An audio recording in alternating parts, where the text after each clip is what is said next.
자, 오늘 사도행전 83번째 시간입니다.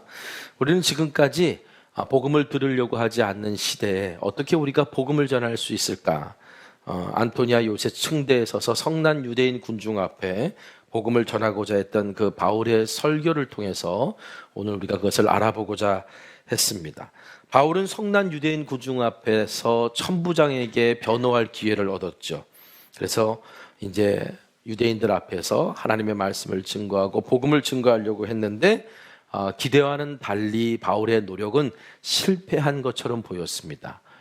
주님께서 나를 이방인에게 보냈다라는 말을 유대인들이 듣자마자 더 이상 바울의 말을 들으려고 하지도 않고 옷을 집어던지고 티끌을 공중에 날리면서 이제 막 돌을 던질 막 그런 위기까지 와 있었기 때문에 이제 로마 천부장의 명령을 내려서 바울을 안토니아 요새 안으로 이제 피신을 시켰죠.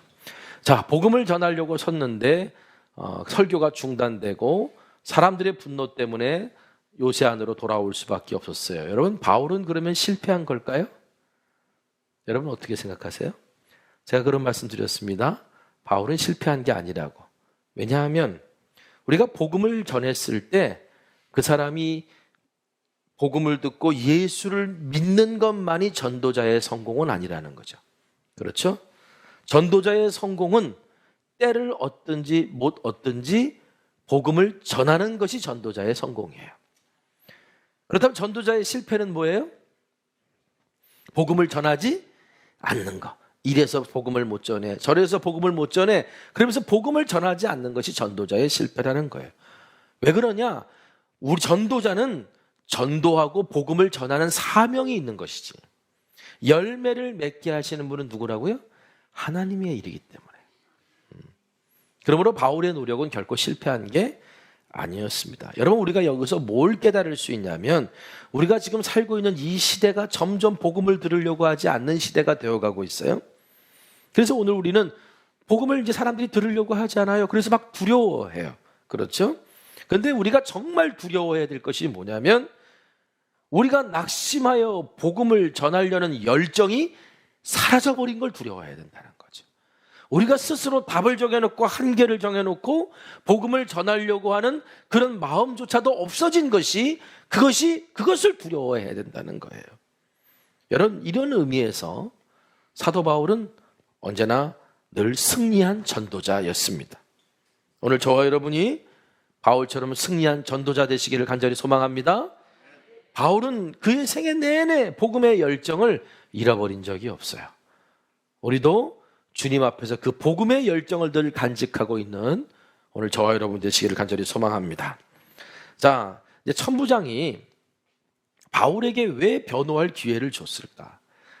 뭐든지 그래요. 뭘 담당하고 있는 사람들은 소요가 일어나고 소동이 일어나고 그러면 귀찮잖아요. 근데 바울이 변호할 기회를 달라고 하니까 바울의 변호를 통해서 뭔가 이게 좀 잠잠하길 기대했는데 오히려 막 소동이 일어난 거예요. 막 유대인들이 막 죽이려고 그러니까 천부장 생각할 때 저 바울이 무슨 흉악한 죄인 아니야? 한번 신문해 봐야겠어. 그래가지고 이제 무슨 명령을 내냐면 백부장에게 제가 채찍으로 때려라 그랬습니다. 그리고 신문해라. 그래서 바울이 채찍에 맞게 생겼는데 이때 사도 바울은 나는 로마 시민권자다. 로마 시민권자를 판결도 안 났는데 함부로 때리면 안 된다. 이런 말로 하면서 이 위기를 벗어나요. 25절에 가죽줄로 바울을 매니 바울이 곁에 서 있는 백부장더러 이르되 너희가 로마 시민된 자를 죄도 정하지 아니하고 채찍질할 수 있느냐? 너희가 로마 시민된 자를 죄도 정하지 아니하고 채찍질할 수 있느냐? 여러분, 바울이 이렇게 당당하게 말할 수 있었던 이유는 그 당시 로마법 때문에 그래요. 로마법은요, 특별히 로마 시민들의 권리를 보호하고 있는데 로마 시민은 내가 어떤 죄를 졌어요. 재판을 받게 됐습니다. 재판을 받게 될 때 판결이 날 때까지는 형벌을 받으면 안 돼요. 형벌을 줄 수가 없었어요. 채찍을 때리거나 감옥에 가두거나 그렇게 할 수 없었다는 거예요. 그 당시 로마의 집정관이었던 키케로, 아주 유명한 분인데 그 사람이 이런 말을 했다래요. 로마 시민을 채찍질하는 건 혐오스러운 일이다. 그만큼 로마 시민에 대한 명예를 소중하게 여겼다는 거예요. 얼마나 소중하게 여겼냐면 어떤 사람이 로마 시민을 사칭하고 다녀요. 그게 발각이 나서 거짓으로 발각나면 사형시켜버렸다 그래요. 그 정도로 로마 시민에 대한 명예를 존중하게 여기는 그런 시대였습니다. 그랬기 때문에 사도 바울을 이제 채찍질 당하려고 그럴 때 백부장에게 이렇게 말하죠. 내가 로마 시민이야. 나를 때리면 안 돼. 이 말을 듣고 백부장이 깜짝 놀라가지고 천부장에게 달려가서 보고를 합니다. 그때 천부장이 와서 나는 돈을 주고 로마 시민권을 샀는데 너는 뭐 얼마나 줬냐? 뭐 이렇게 얘기했을 수도 있고 너는 뭐냐? 그랬더니 나는 태어날 때부터인데? 이러니까 실제로 보면 돈 주고 산 사람보다 태어날 때부터 로마 시민 된 사람이 훨씬 뭡니까? 신분이 높았던 거예요. 그러니까 이 천부장이 봤을 때 이제 두려운 거죠. 혹시 이 문제로 자기가 처벌받을까 봐 이제 바울에게 내린 형벌을 취소합니다. 29절 보니까 신문하려던 사람들이 곧 그에게서 물러가고 천부장도 그가 로마 시민인 줄 알고 또 그 결박한 것 때문에 두려워하니라. 이 천부장이 두려워했다라는 거예요. 자, 여기서 의문이 듭니다. 천부장 그러면 당시에 막강한 권세를 가지고 있는 사람이에요. 그런데 이 사람도 두려워할 정도의 어떤 권세가 있었던 로마 시민권을 바울이 가지고 있었는데, 아니 지난 20여 년 동안 바울이 선교하면서 왜 이렇게 맞고 다닌 거예요? 왜 이렇게 억울하게 채찍질 당하고 억울하게 매질을 당하고 감옥에 갇혔던 거예요? 도대체 이해할 수가 없어요. 고린도 후서 11장 23절에서 25절 말씀 보니까 바울이 자기가 복음 전하면서 어떤 일을 얼마만큼 당했는지에 대한 이야기를 이렇게 합니다. 그들이 그리스도의 일꾼이냐? 정신없는 말을 하거니와 나는 더욱 그러하도다. 내가 수고를 넘치도록 하고 옥에 갇히기도 더 많이 하고 매도 수없이 맞고 여러 번 죽을 뻔하였으니 유대인들에게 40에서 하나 감한매를 5번 맞았으며 3번 태장으로 맞고 1번 돌로 맞고 3번 파선하고 일주야를 깊은 바다에서 지냈으며. 와, 여러분이 이 중에서 하나만 당했어도 난 교회 안 다녀. 나는 복음 안 전해. 뭐 이랬을 거 아니에요. 뭐 트라우마로 남을 만한 일들 아닙니까? 제가 아주 어릴 때 걔한테 엉덩이를 물린 적이 있어요. 그다음부터 한동안 조그만 걔도 제 뒤에 있는 게 용납이 안 돼. 막 두려워.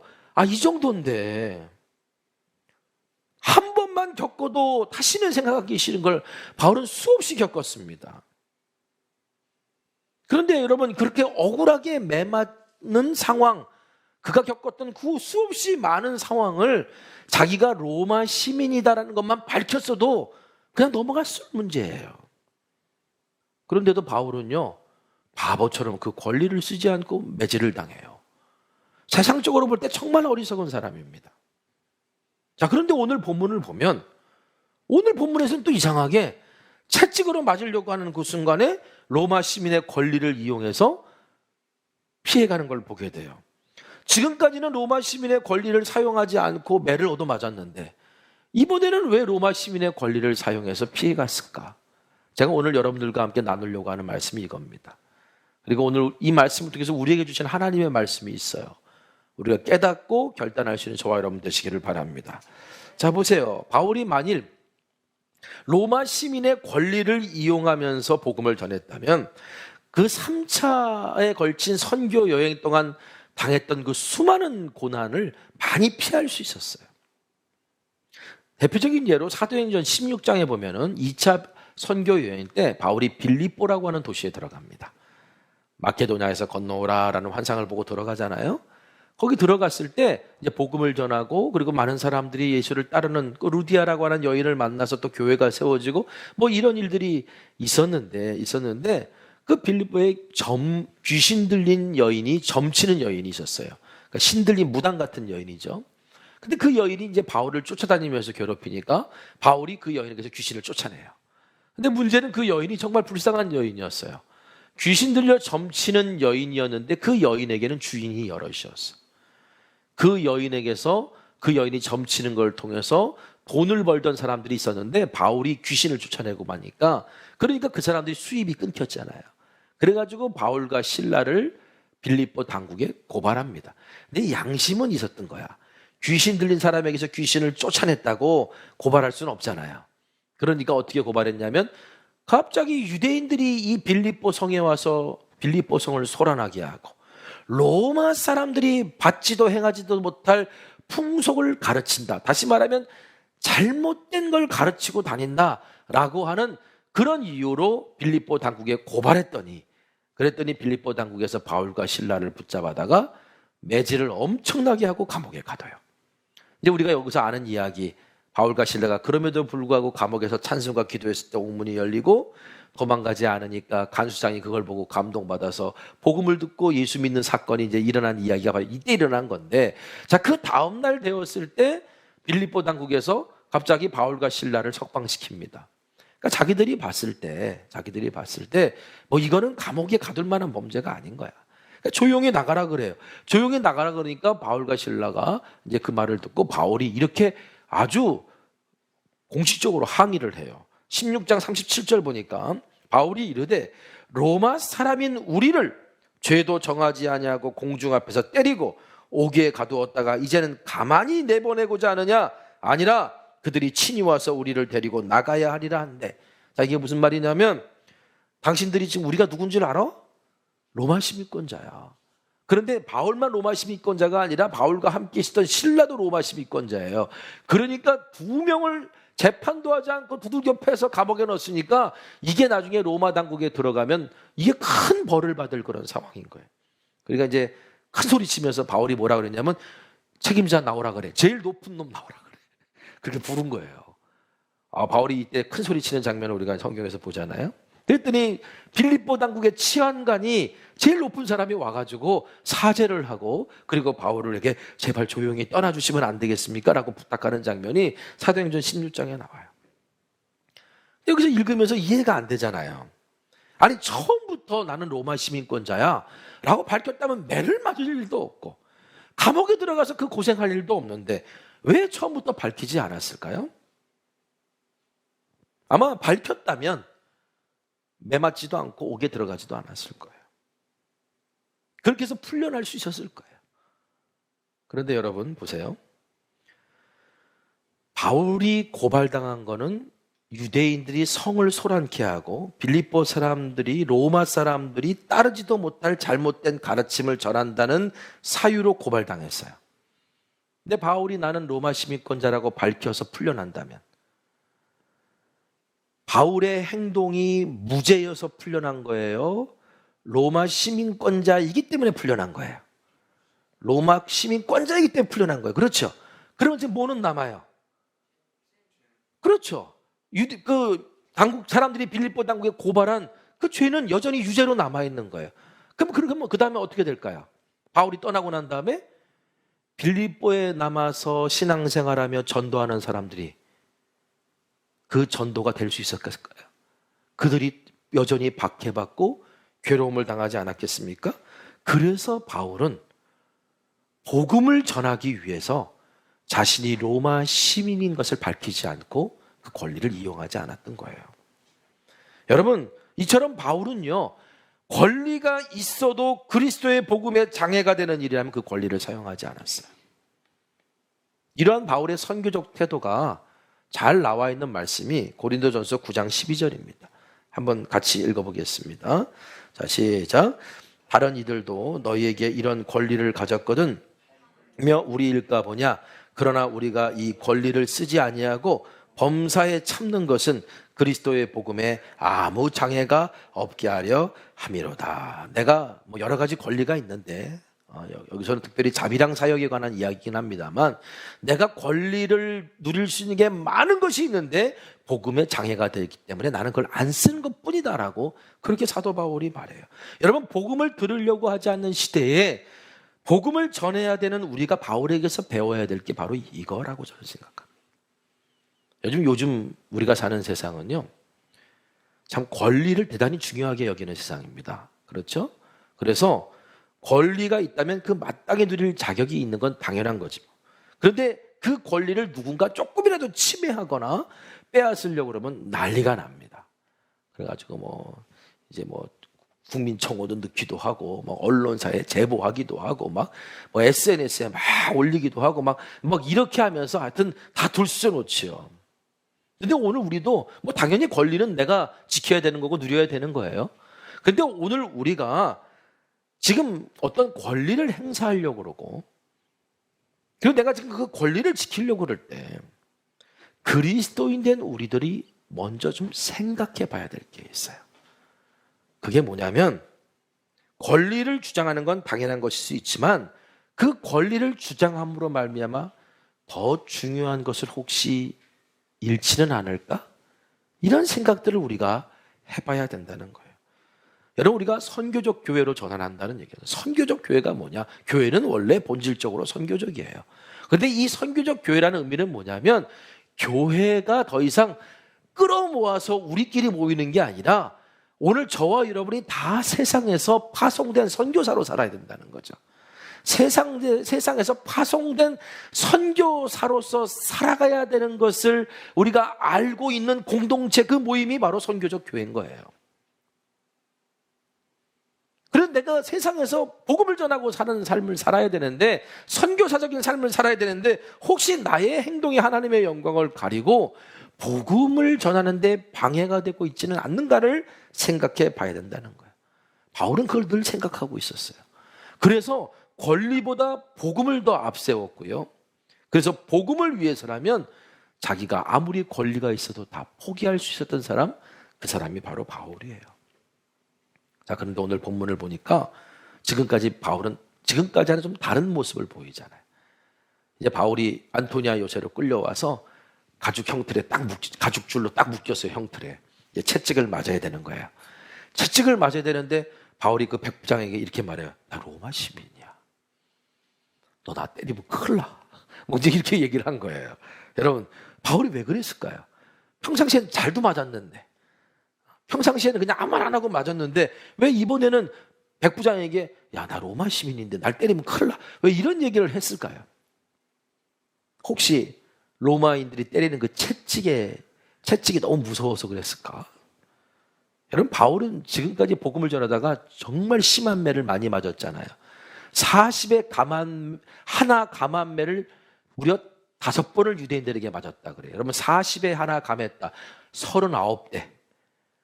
여러분, 이 39대, 저도 학교 다닐 때 좀 맞아봤는데, 이렇게 엉덩이도 맞아보고 다 맞아봤는데, 그 정도 수준의 매가 아니에요, 이건. 거의 죽이려고 때리는 수준이거든요. 근데 40에 하나 감한매. 성경에는 40대 이상 때리지 못하도록 율법적으로 금해요. 왜 율법적으로 40대 이상 때리지 못하도록 했을까요? 죽을 수 있거든요. 어떤 몸이 하나 크게 상할 수 있거든요. 이 사람은 그냥 죽을 죄에 있는 게 아니라 태형을 가해서 죄를 깨닫게 하는 정도의 용도인데, 그러니까 그렇게 많은 형벌을 내리면 안 돼라고 해놓은 건데, 야, 인간이라는 사람들은 참 법 해석이 잔인합니다. 그러니까 뭐예요? 39대 때리지 뭐. 39대는 이건 거의 죽으라는 얘기예요. 여러분, 유스에서 지금도 태형이 존재하는 나라가 있습니다. 이슬람권에 특별히, 그렇죠? 이슬람권의 나라들. 그래서 이제 말레이시아나 인도네시아나 이런 데서 태형 때리는 장면 뉴스에서 보신 적 있으세요? 그 태형을 때리려고 그러면 먼저 의사가 이 사람이 맞을 수 있는 어떤 안의 건강 상태인지를 체크해요. 그리고 나서 이 사람은 맞을 수 있는 건강 상태입니다. 이렇게 판결이 나면 그때 맞는 거예요. 근데 맞는데 몇 대 맞고 기절하고 막 그래요. 얼마나 아픈지. 그리고 막 여기가 터지고 막 그래가지고 도저히 맞을 수 없는 상황이 오면 의사가 스톱을 시킵니다. 그리고 치료해줘요. 깨끗이 아물게 난 다음에 그 다음에 회복되면 남은 거 그대로 때리는 거야 또. 그러니까 한 번에 맞고 끝나야 되는데 이게 나름대로 이제 뭐 그 생명을 보존하려고 그러는 거 하겠죠. 근데 바울은 그런 것도 없었어요. 죽을 때까지 때린 거예요. 39대. 그런 매를 5번이나 맞았고, 태장을 3번 맞았고, 돌에 맞기도 했어요. 여러분, 돌에 맞았다는 건 그냥 누가 돌 던졌다는 얘기가 아니라 돌로 사람을 사형 집행하는, 실제로 사형 집행장에 섰던 사람이 바울이에요. 루스트라에서 돌에 맞아 죽을 뻔했잖아요. 여러분, 이렇게 공식적으로 바울이 복음을 전하다가 맞은 것 말고도 정말 곳곳에서 수차례 엄청난 폭력을 당했던 사람이 바울이에요. 아마 바울의 등판을 확 벗겨보면 말도 아닐걸요. 그걸 본 사람마다 사람들이 이렇게 생각했을 거예요. 도대체 전과 몇 범이길래 이렇게 얻어맞았어. 정말 죄인 중에 괴수구나. 사도 바울이 자신을 죄인 중에 괴수라고 고백하잖아요. 아마 사람들도 바울의 등을 보면 이건 완전히 전과 아주 어마어마한 흉악법이구나 이렇게 판단 내릴 정도로 등판이 엉망이었는데 사도 바울은 그걸 뭐라고 고백해요? 나는 그리스도의 흔적을 가졌노라. 정말 위대한 분입니다. 근데 이런 바울이 왜 채찍을 맞지 않으려고 그랬을까? 혹자는 이런 말을 해요. 바울이 지금까지 많은 매를 맞았는데 성경 어디에도 바울이 로마식 채찍을 맞아본 경험이 없다는 거지. 로마식 채찍이 어떤 거냐면 로마식 채찍은 가죽끈이 3줄이 나갑니다. 3줄이 끝에. 그래서 거기에다가 뾰족한 날카로운 쇠를 박아요. 아니면 날카로운 뼈를 박아요. 그래서 그 3개의 줄을 가지고 딱 사람을 때리면 그 중에 하나가 길 거예요 아마. 그래서 2개가 등판에 딱 박히고 하나는 앞을 쳐요. 그리고 그걸 잡아 당기면 살점이 떨어져 나가는 거예요. 어마어마한 형벌입니다. 그 형벌을 누가 맞으셨어요? 예수님이 맞으셨어요. 예수님이 얼마나 건강하셨던 분입니까? 얼마나 역동적이고 활발하셨던 분이에요. 그런데 단 하룻밤 만에 그 채찍 맞고 십자가를 못 들고 몇 번이고 쓰러질 정도로 완전히 몸이 나간 그 채찍을 지금 바울이 맞아야 되는 거야. 바울이 나이가 많았습니다 이때. 그리고 병약했어요. 아마 이 채찍 맞았으면 죽었을걸요. 그러니까 나는 복음을 전해야 되는데 나 이 채찍 맞고 난 못해.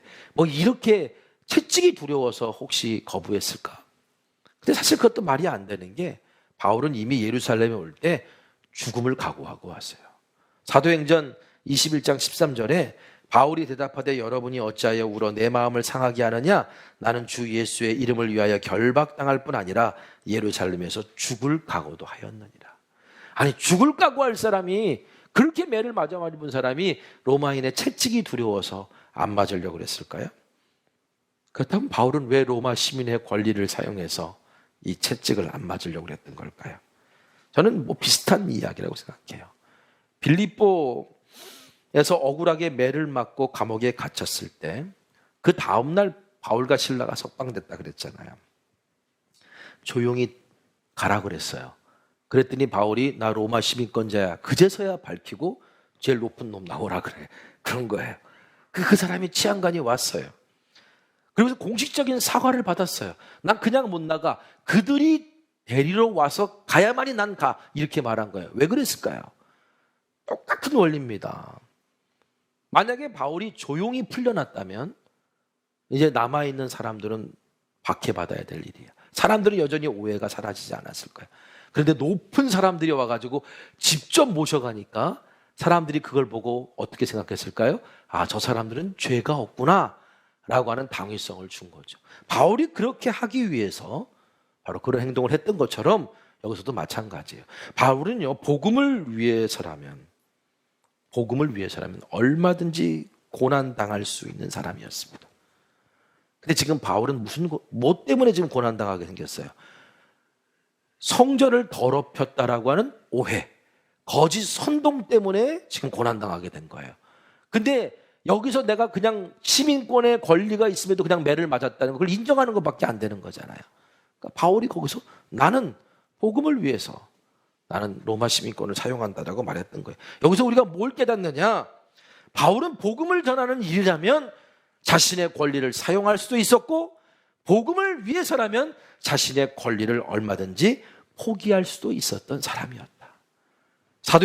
고린도전서 9장 23절에 그래서 바울이 이렇게 말합니다. 내가 복음을 위하여 모든 것을 행함은 복음에 참여하고자 함이라. 나는 복음을 위한 일이라면 어떤 사람도 될 수 있고 어떤 일도 할 수 있다.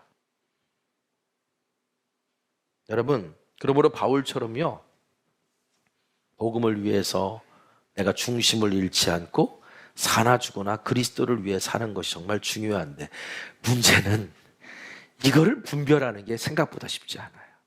어떨 때는 권리를 사용하고 어떨 때는 권리를 포기해야 될까요? 이게 자칫 잘못하면요, 나 자신을 위해서 움직일 때가 있어요. 그래서 바울에게는 분명한 원칙이 있었습니다. 갈라디아서 1장 9절에서 10절 이런 말씀이 있습니다. 우리가 전에 말하였거니와 내가 지금 다시 말하노니 만일 누구든지 너희가 받은 것 외에 다른 복음을 전하면 저주를 받을지어다.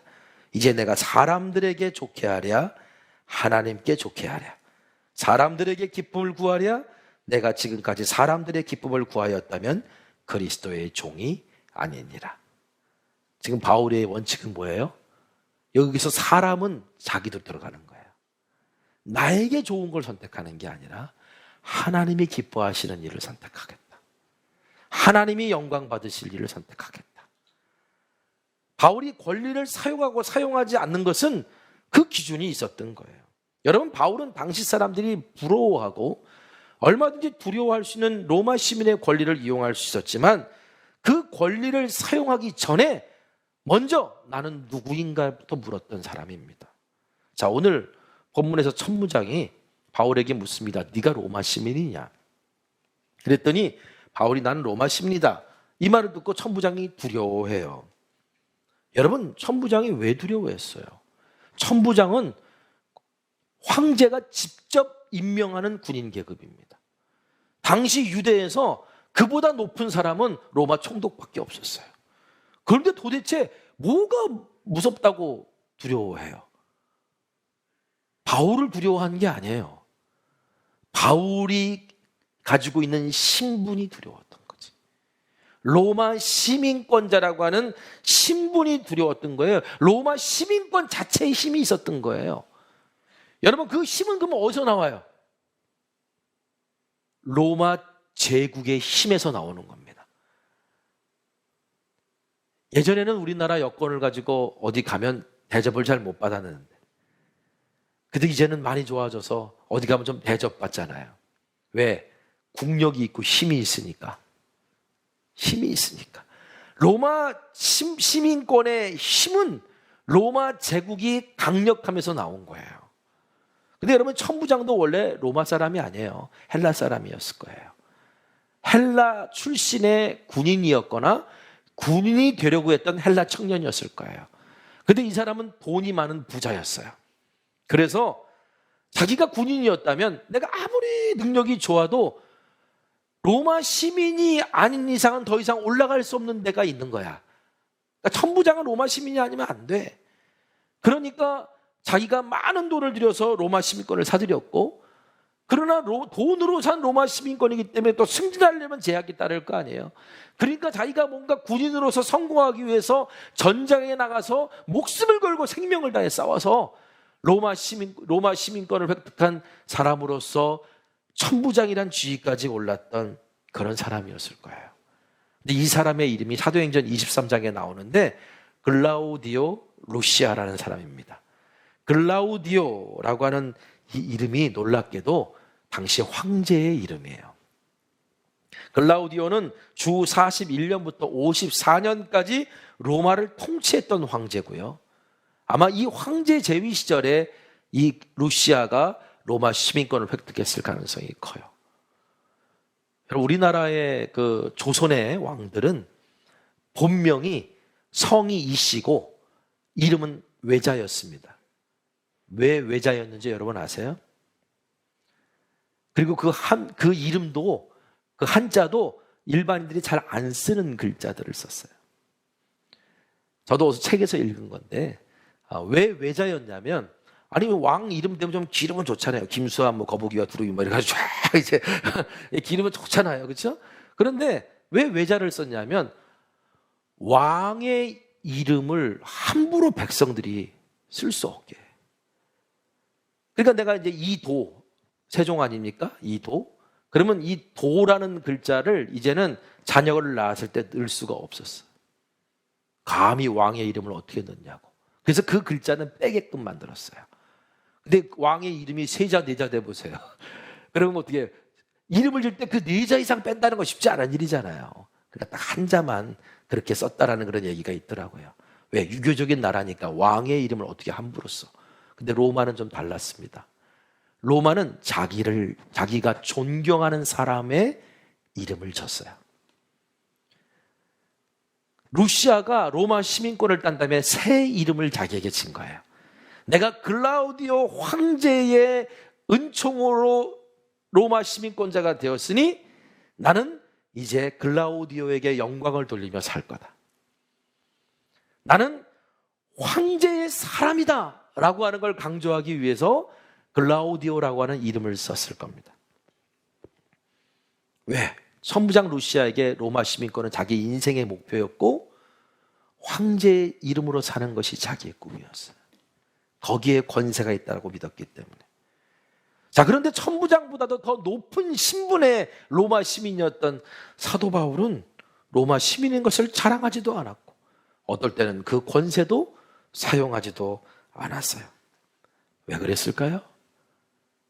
바울은 분명히 로마가 다스리는 세상에 살았지만 로마 시민권과는 비교도 할 수 없는 놀라운 권세가 있는 시민권을 가지고 있었기 때문이죠. 그게 무슨 시민권입니까? 예, 우리 빌립보서 3장 20절 한번 읽어보겠습니다. 시작. 그러나 우리의 시민권은 하늘에 있는지라 거기로부터 구원하는 자 곧 주 예수 그리스도를 기다리노니. 사도 바울은 로마 시민권 대단한 거 알아. 그런데 그거 아무것도 아니야. 나는 하늘로부터 온 시민권을 가지고 있어. 로마 시민권이 강력한 이유는 로마 제국에서 그 시민권의 권리를 주었기 때문인데 로마 제국보다도 훨씬 위대하신 하나님으로부터 온 시민권을 난 가지고 있어. 황제의 이름을 위해 산다고 그렇게 먹이지 마. 나는 모든 이름보다 뛰어난 열방의 왕이신 그리스도의 이름을 위해서 살고 있어. 사도 바울에겐 이 당당함이 있었던 거예요. 그러니까 천부장 루시아가 바울에게 네가 로마 시민이냐 이렇게 물었을 때는 이런 질문도 깔려 있어요. 야, 너 로마 시민인데 왜 얘기 안 했어? 아니, 로마 시민인 걸 왜 자랑하질 않아? 도대체 넌 뭐야? 라고 묻는 질문이 이 안에 담겨 있는 거예요. 근데 바울은 나의 당당함은 로마 제국에서 나오는 게 아니라 하늘로부터 온 거야. 황제의 이름이 아니라 그리스도의 이름에서 온 거야. 바울에겐 그 믿음이 있었던 겁니다. 저는 오늘 이 시대에 복음을 들고 가서 제자 삼아야 되는 사명이 있는 오늘 우리들에게 세상은 그렇게 녹록지 않고 어떻게 보면 그리스도인들이 세상에 나가서 자꾸 위축될 수밖에 없는 상황이 요즘 자꾸 만들어지는데 오늘 바울에게서 바로 이 당당한 그리스도인의 모습을 보고 하늘나라 시민권 가진 사람으로 오늘 우리가 당당하게 살아갈 수 있는 주의 자녀들 되기를 간절히 축원합니다. 우리 옆에 분들하고 이렇게 인사할까요? 하나님 나라의 시민으로 당당합시다. 예, 여러분, 하나님 나라의 시민으로 당당하시길 바랍니다. 그리스도의 이름으로 당당한 그리스도인이 되시기를 주님의 이름으로 부탁드립니다. 복음을 들으려고 하지 않는 시대에 우리에게 진짜 필요한 것이 바로 이것이다. 우리 그 사명이 있음을, 그 시민권이 있음을 믿고 가서 제자 삼으라는 이 사명을 우리가 분명히 감당할 수 있는 저와 여러분 되시기를 간절히 소망합니다. 오늘 말씀 붙들고 우리 다 같이 기도하기를 원합니다.